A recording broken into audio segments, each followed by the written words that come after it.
Welcome back to another technical deep dive here in the debug zone. Today, we're tackling a big question and breaking it down with insights from other users. Hopefully, this clears up some misconceptions and helps you get the answer you need.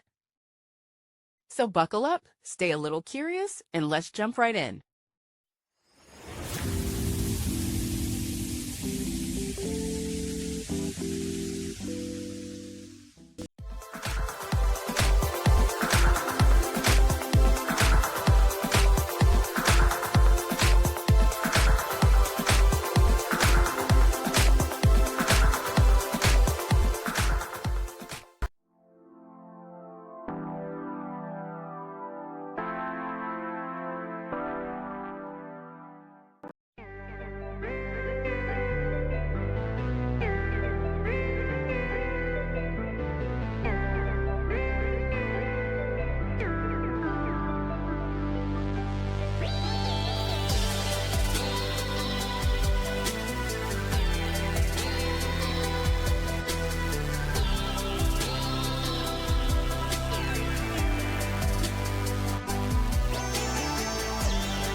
And that's a wrap.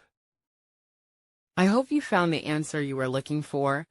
If you did, take a second to hit that subscribe button. It really helps out.